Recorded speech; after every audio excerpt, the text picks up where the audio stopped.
Saudações alvinegras, pessoal, esse é mais um vídeo dos Meninos de Fora da Vila. Eu sou Danilo Rattori, trazendo aqui o nosso pré-jogo para Guarani e Santos. O Santos vai até Campinas, até o Brinco de Ouro da Princesa, enfrentar o Guarani do interior, não o Guarani da capital.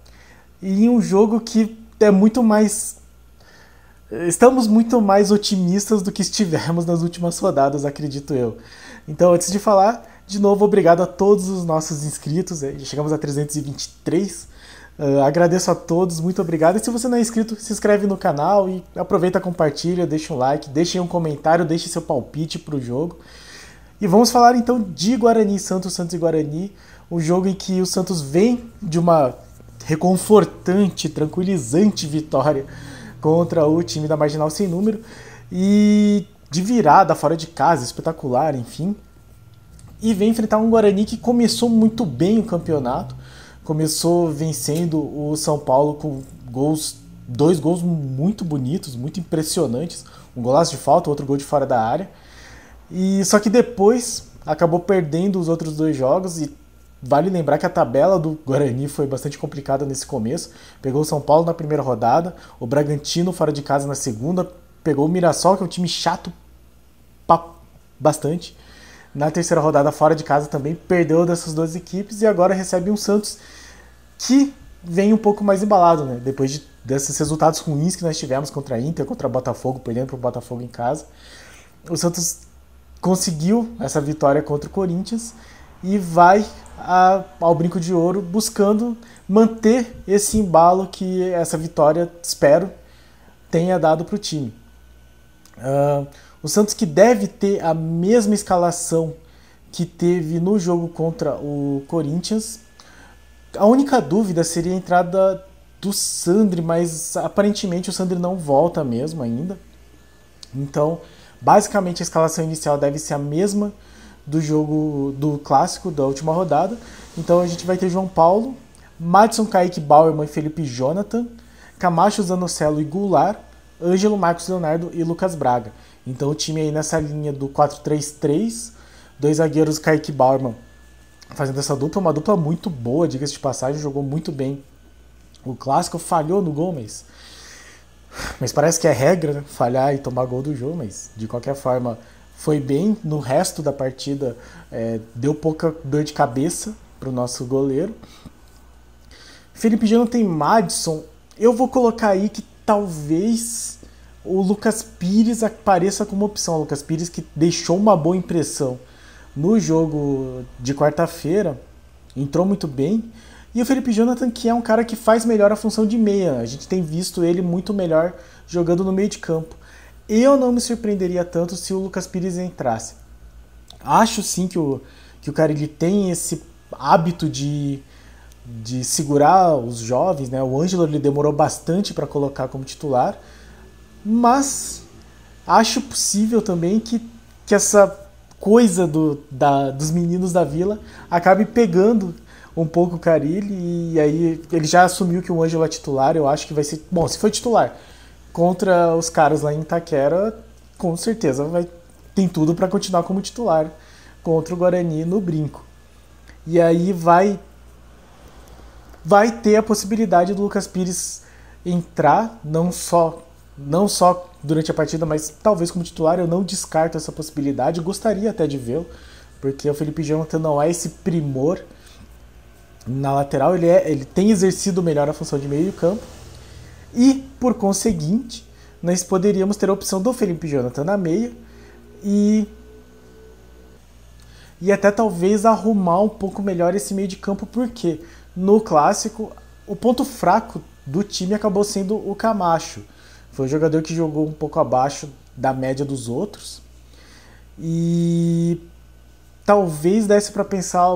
É que usando o Zanocelo de primeiro volante não é exatamente rápido também, mas seria uma possibilidade. O Zanocelo, Felipe Jonathan e Ricardo Goulart. Não acho que o Alanzinho vai entrar. Essa posição eu acho que o Camacho está lá guardando para a hora que o Sandri voltar de contusão, que deve acontecer. Segundo o Globo Esporte, ele já está treinando com o grupo, então na próxima Na próxima rodada talvez não, mas no fim de semana próximo talvez já volte o Sandri até alguns minutos em campo, torcemos. E aí entrar no lugar do Camacho, que de novo, não ele tem as características de ser lento, a melhor qualidade dele é o passe para frente, mas nem isso ele acabou acertando muito contra o Corinthians.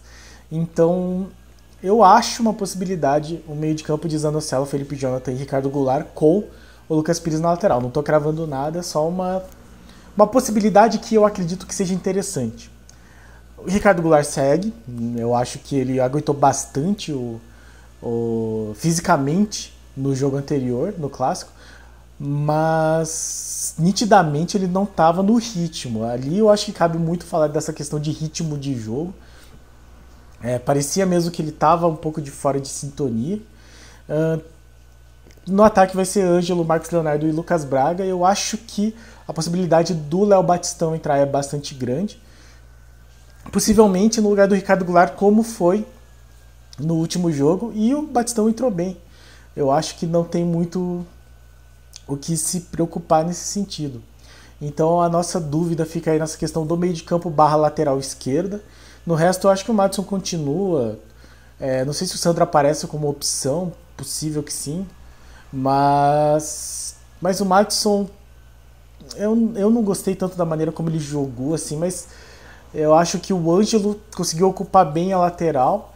O Madison falta um pouquinho de saber o que fazer na hora certa, assim, na hora que ele tem que passar para receber a bola do Ângelo, na hora que ele tem que acertar o cruzamento, na hora que ele tem que aparecer na área para finalizar. Então eu acho que o Madison, ele pode ser um excelente centroavante e ele pode fazer as outras funções desde que ele aprenda um pouco melhor o que fazer em cada hora, assim. Então, não sei, o Santos está aí nessa questão de opções de laterais, né? Desde o começo desde o ano passado, né? Diga-se de passagem. Manteve o Daniel Guedes, mas ele parece que não quis renovar, então o Santos não quer utilizá-lo também. Enfim, né? Jogador que não tem exatamente claro o que tem que fazer na própria carreira. Mas eu acho que as nossas opções de titulares ficam essas mesmas. Eu reconsideraria só a questão do Felipe Jonathan. De resto, eu acho que é um time que fez muito bem um jogo de quarta-feira. Eu acho que foi uma vitória assim, bastante importante. E mais do que isso, né, com a presença do Carille na beira do campo, parece que o time conseguiu dar essa respirada. E não sei se era uma injeção de ânimo. O João Paulo nos bastidores mostrou que ele falou muito no discurso de preleção de coragem. Talvez fosse isso que faltasse. É até ruim pensar nisso, né, que o jogador entra sem coragem. Mas se a gente comparar o jogo de antes, do final do Brasileiro do ano passado, com os dois em Itaquera, a postura foi completamente diferente. Então talvez tenha um pouco disso também. E eu acho ótimo que o Santos esteja recuperando.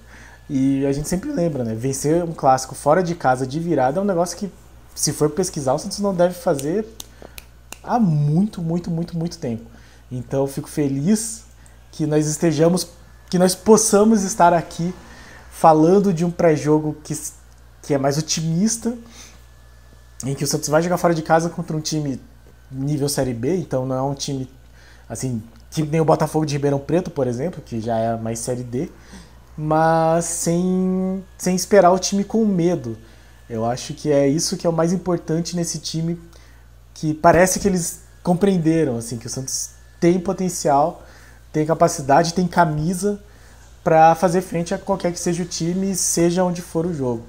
Então, mais do que essa escalação inicial, que eu acho boa, assim, eu critico um pouco o Camacho, talvez possa mudar, mas enfim, vamos esperar o que o Carille vai fazer pro próximo jogo, para domingo. Mas no geral eu fico otimista, animado, né? Dá vontade de assistir o jogo do Santos. Eu tenho quase certeza que... Bom, eu sei que o jogo é às 4 da tarde, eu só vou confirmar se a transmissão é no...